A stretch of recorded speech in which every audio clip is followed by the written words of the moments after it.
I discovered my wife cheating on me with her friend during a hike. She and her friends were using him as a substitute to satisfy their desires. But now I am getting a divorce despite her crying and manipulations. I, Ollie, 38 years old, am on a camping and hiking trip with my wife, Liv, 36 years old, and 3 other married couples. Domi, Kate, Sean, Sarah, Billy, and Miranda, along with a lifelong friend of the wives, Ian, 38 years old, and his boyfriend, ODI. His real name is Orlando, so no, he wasn't named after Garfield's dog. We are all between 30 and 40 years old and are outdoor enthusiasts. We have wanted to do this hike for some time. We camp at night and hike during the day. Everything was going well, but on the afternoon of the 3rd day of our 8-day hike, we stopped to camp. My wife and I decided to explore the area around our campsite. We found a small waterfall that fed into the stream, which mostly meandered near the trail we had been following. It was about 1.5 meters tall and fell onto hard rocks. My wife said she really wanted to rinse off in the stream and waterfall but didn't want to get her clothes wet. I told her to go for it, as we weren't far from the others, but this place was quite secluded. If she did it quickly, she could get in and out in no time. She did, maybe lingered for a second, then came out and tried to air dry, mostly drying herself as best she could with a small hand towel we had. After putting on her shorts and underwear all at once, Ian appeared from behind some trees. My wife was still completely naked from the waist up. This is where it got weird. Neither of them reacted. She just continued dressing calmly, and he kept approaching as if he had seen those breasts 100 times. He said something, I can't even remember at this point, that Dom wanted us to know. My wife and he exchanged some trivial words, and then we all returned to the camp. It's the 5th day now. The hiking trail reaches a small village at this point, and there is a small local in that caters to hikers. We had planned to spend the night here to let everyone have a good night's rest, replenish supplies, etc. I have been thinking about what happened at the waterfall for 2 days. I am doing my best to hide it, but my wife asked me this morning why I was so quiet yesterday. I just said I was tired, but in reality, I can't shake the idea that something has happened between them before. I shouldn't have suspicions, but I know Ian is bisexual, not gay. I've known this man for about 8 years and would also consider him a friend. We husbands and ODI are the only outsiders here. The 4 wives and Ian have been friends since college. I have asked my wife in the past if she ever dated Ian, and she always said no. I asked if Ian and any of the other women in the group were ever a couple, and she also said no. I might just be paranoid, but the way they interacted while she was still topless was so familiar.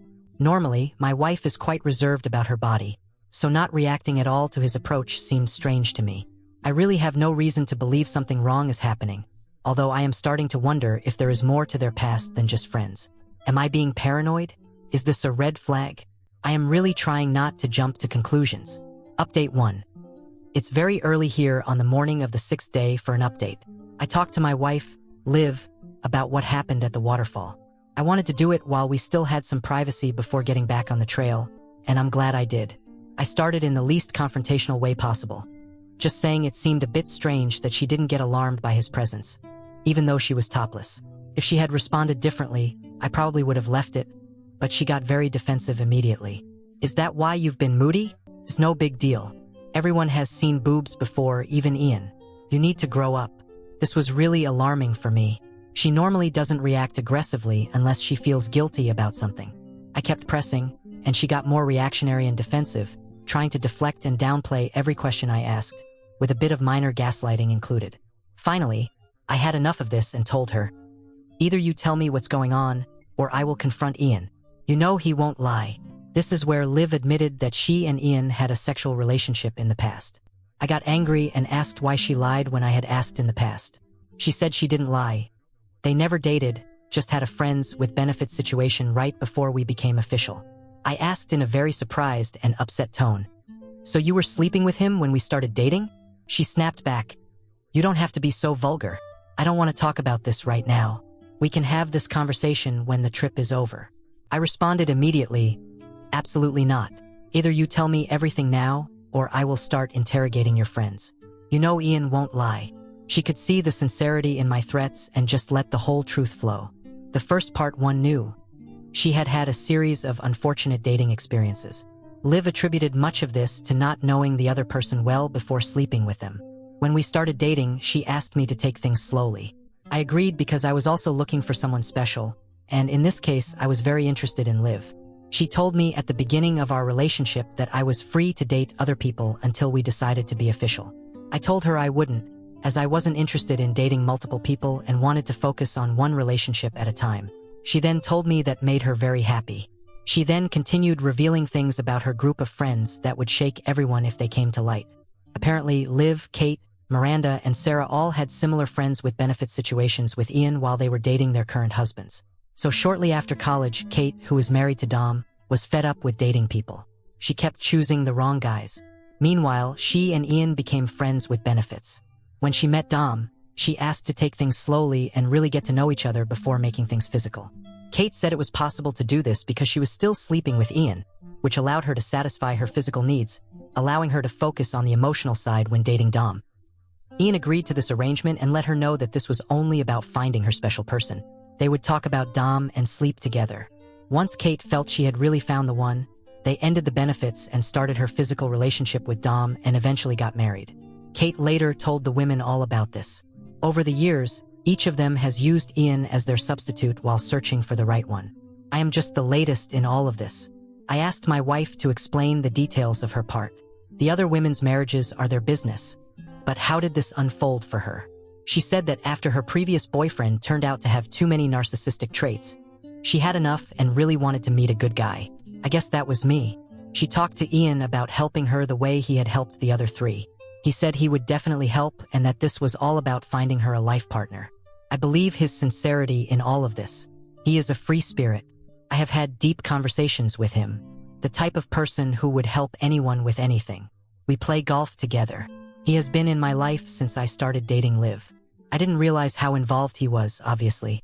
Basically, he listened, gave advice, talked about feelings, and made efforts so she could bear waiting until she felt we knew each other well enough. I literally felt like vomiting. I feel like our relationship was a big lie. Despite this, I kept digging for more pain. I asked, "When did you stop doing this?" She said, "When we became official." I told her I felt we were official when we agreed to date, so when was that for her? She said, "We were dating. That doesn't make two people officially a couple. The night I asked you to commit to me and we had sex for the first time. Ian and I have only been platonic friends since that night." I pointed out, "That was 7 months after we started dating. You were sleeping with him for 7 months the whole time." She stayed quiet and I knew the answer. I said, "So let me get this straight. I would pick you up for a date. We would go out and have a wonderful time, holding hands, cuddling, kissing. Then I would drop you off, you would meet Ian, and then have sex and talk about how good of a guy I am." She replied, "Don't make it sound so dirty." I was horrified. I wanted to run away, but I had taken myself to the middle of nowhere and had no way back other than to keep walking forward. In retrospect, I wish I had done that. Instead, I decided to keep digging for more details. I asked, "When you say you slept together, do you mean you used him just to get off? Or do you mean you did all the positions, foreplay, dirty stuff, and so on that we do?" She stayed very quiet. I said calmly, "You need to answer my questions. I need to know, and I will find out whether from you or one of them."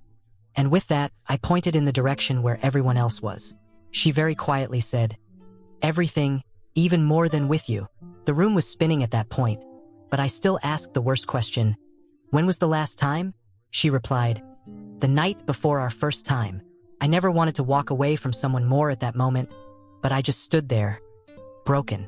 She tried to console me and I told her to stay away. I needed time. I had nowhere to go. So I just took some blankets and pillows and put them on the floor at the foot of the bed.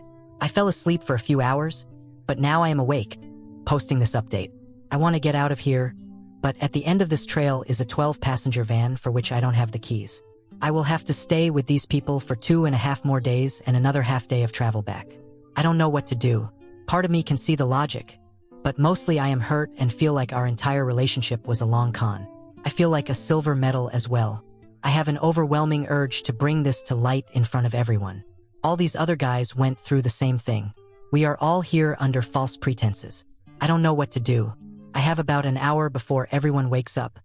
Then I will have to face Ian and my wife. Am I overreacting? Is this marriage worth saving? I don't see how we can go back. Update 2. I am back in the comfort of my own home. Unfortunately, I and several others might be contemplating the idea of divorce. I was able to stay fairly centered for most of the 6th day, though I am sure everyone knew something was up with me. I was very quiet and kept trying to rush the pace to get back to the van. I guess around lunchtime was when Liv took Ian aside and told him what I knew. At that point, Ian started trying to approach and talk to me, though I told him to leave me alone. He persisted a few more times until I finally had enough and told him very firmly to drop it. Liv intervened then, and they both got the hint that I needed more time to process this. The next 24 hours went by well enough. Everyone just left me alone. However, after my reaction to Ian, he completely changed his demeanor. He went from being his usual relaxed self to being somewhat distant with everyone. He would occasionally make small, passive-aggressive comments, nothing too obvious but clearly directed at me. We reached the night of the 7th day and set up camp. I had relaxed a bit and was being a bit more social with everyone. We were sitting around the campfire, cooking the last of our food. People were talking, joking, telling stories. Billy told everyone a long, embarrassing story about him in high school. It's a pretty funny story about him and his first girlfriend, where he acts like a complete idiot. When he finished, he made some comment like, "I still can't believe I was that dumb. It's still embarrassing to think about it." After that, Ian commented, "Well, at least you matured. Some people never mature and get over the past." Then looked directly at me with a condescending look. At that moment, I had a sort of out-of-body experience. I saw only red. The filter was gone. Reason was on. "You know, Ian, you're right. Sometimes we have to face the past head-on." At that moment, Liv tried to interrupt me, but I completely ignored her. "How about we address the fact that you used to have sex with all our wives while we were dating?" Even the insects went silent when I said that. "Oh, guys, you didn't know either?" Yes, while they made us wait to build a connection, I did air quotes. Our future wives were using Ian here as their human dildo. Dom and Billy looked confused and angry. Sean had a look on his face like he had just caught his grandmother doing something inappropriate. Just total train wreck shock. But I wasn't done. I turned to Dom. Was it Kate who came up with this brilliant plan? She discovered that the key to building a lasting relationship was to take things slow, get to know each other before going to bed. All you need to manage the urges is a best friend willing to satisfy you when you get home from your hot dates. At this point, Dom intervened. "Fuck off, Ollie. How do you know all this?" "Oh, I just found out 2 days ago when I took Liv for drinks. That wasn't going to be the only thing she was swallowing that night." At that moment, Liv lost her composure and started screaming at me. "Why are you doing this? You don't need to." But she was cut off when Sean stood up. "It's true. It's all true." Everyone fell silent and looked at him. I knew since we were dating. I didn't know it was the case for everyone else until after we got married. I could have warned Billy. I swear I didn't know it was the case back then. Billy had a look of immense terror on his face. "Sean, we went on double dates with Miranda and Sarah. We would go out and then drop them off at Ian's house afterward. That means they." Sean just looked at him and nodded. I immediately turned to Ian. "2 at a time?" Arguments were erupting between the couples everywhere when an audible sigh and a groan drew everyone's attention. ODI was sitting there with thick tears rolling down his face. He looked at Ian. More lies. Never ends. No matter how many times I forgive. No matter how many times I take you back." Then he slapped him and turned and walked down the trail. Ian ran after him. The other 3 couples muttered between themselves and then each started to head off in separate directions. I stayed by the fire feeling triumphant. Liv came up to me and said, "I hope you're happy." I quickly looked her in the eyes and said, "I've never been more fucking happy with myself in my entire life. I am 80-20 in favor of divorce right now. I recommend leaving me alone until we are home, unpacked, showered, and fed, because the only thing you will accomplish before that is to make me 100. With that, she turned and walked into our tent. The next day was the most awkward 7 hours of my life between the morning of packing up, the hike to the van, loading everything, and the 4.5-hour drive back home. About 19 words were said in total. I am sitting in my bathroom freshly showered. I am going to eat some chicken nuggets, drink 3 Dr. Peppers, and then talk to my wife. I don't know where we go from here or where each of us will end up, but I know it won't be pretty either way. Update 3. It's been 4 weeks since we got back from the trip, and everything seems to have collapsed. Dom and Kate are getting a divorce. They've been together longer than all our couples and have a 10-year-old child. Dom took the revelation extremely hard. Besides being the longest-running couple, he had the longest courting period of 9 months. It has been very difficult for him to accept that the time was so long because Kate didn't want to stop being with Ian. I sat down with Sean and had some beers one night. We've been quite good friends over the years, though we only met through our wives. Sean told me that Sarah was honest with him from the beginning. When they started dating, she said she wanted to wait at least 3 months before having sex. But she also told him she would continue seeing her friend with benefits. Sean really liked her, but also informed her that he was only dating casually until he was sure. And Sarah said that was fine. So unlike us, Sean was also dating other people during this time. 2 weeks before the 3 months were up and after some double dates with Billy and Miranda, Sean realized he was falling in love with Sarah and told her he wanted exclusivity. She set aside the 3-month minimum, and that same night they were intimate for the first time and never looked back. Honesty seems to have served him well since Sean told me they had a small fight, but only because Sarah thought they should have excused themselves from the whole camp scene instead of stepping in. Overall, they are doing fine as a couple thanks to that honesty. I also have an update on Billy and Miranda. They are in the early stages of reconciliation. Billy is obviously and rightfully having a hard time. He feels she cheated and is using semantics to justify it. They dated for 6 months before making their relationship official. They have 3 children under 7 years old, so they both feel they have to try for the kids. Billy's biggest struggle is clearly remembering dropping off Miranda and Sarah at Ian's house on 2 different occasions, knowing she was dating him while planning a threesome. Apparently, Miranda has tried to tell him that only one of those times they did something and that it wasn't really a threesome, but rather a reverse train situation. Again, semantics to justify it. Sean tells me Miranda is telling the truth, as Sarah was the other person involved and confirmed it wasn't a true threesome. But does that really matter? Ian reached out to me to apologize. I told him to fuck off and then blocked him. ODI also reached out. I guess my revelation was the straw that broke the camel's back.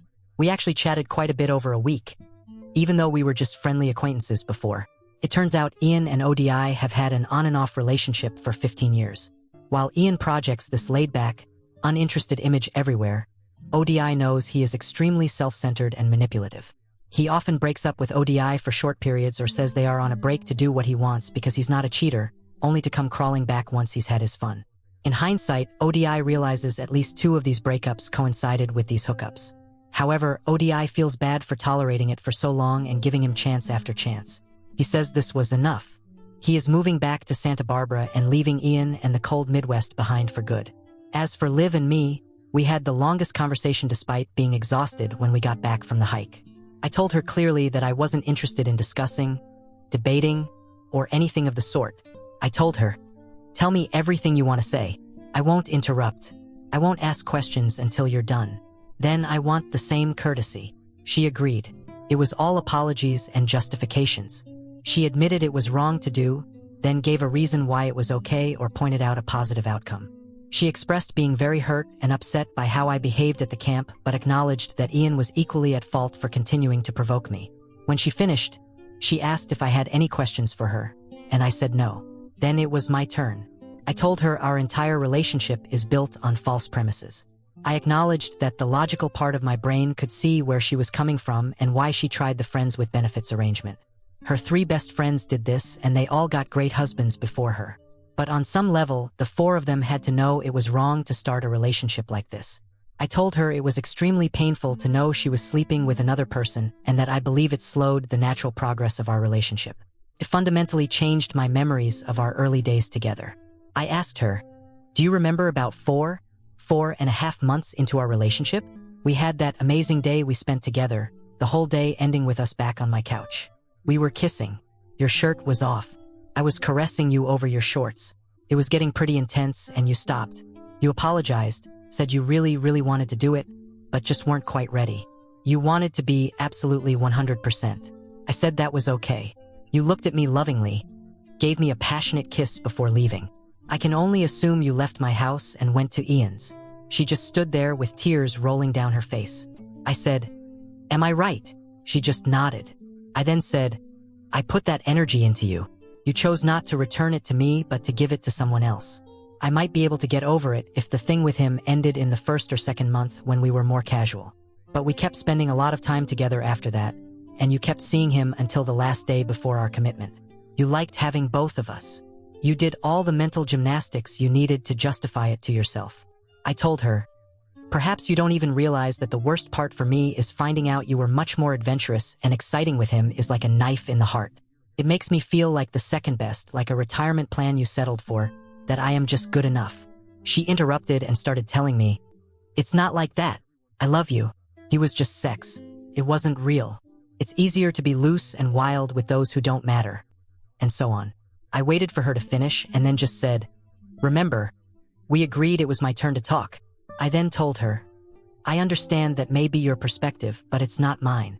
As your husband, I feel it is my duty to give you my best and most of my energy.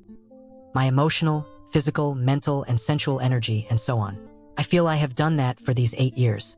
I believe you have given your best in some areas, but now I know I haven't received your best in some others. And as a man, I must admit that sensual energy is very important to me. Knowing that I wasn't worthy of all your sensual energy, that you didn't trust me with that, is the deal breaker. I don't think I can get over this, and I intend to file for divorce."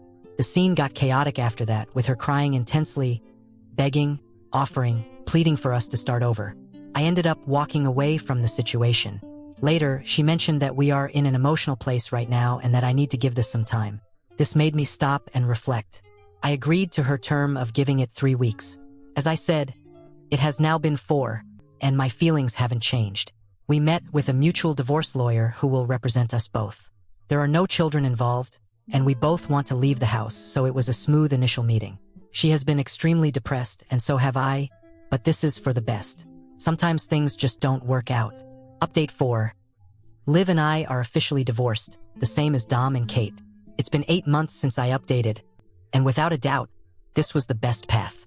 As for the other couples, they are still together but have had to start couples therapy as they clearly weren't okay, at least from what Sean and Billy have told me when I've seen them. If you ask me, I would have filed for divorce, but it's not like I can force them. It's their life. As for Liv and me, she continued looking for excuses to downplay everything and get us back together. But the idea of her trying to manipulate me with words to forgive her angered me more. So none of that worked for her and we just got divorced. I got a house and Liv, I have no idea. I haven't kept in touch, nor do I plan to. Who I have talked to is ODI, with whom I now have a good relationship. Many in the comments jokingly said I should be with him, but I don't like men, so that's not going to happen in the future. Anyway, ODI is a very good person and deserves better than Ian. As for Sean and Billy's wives, they have decided to cut contact with Ian. But that's the problem.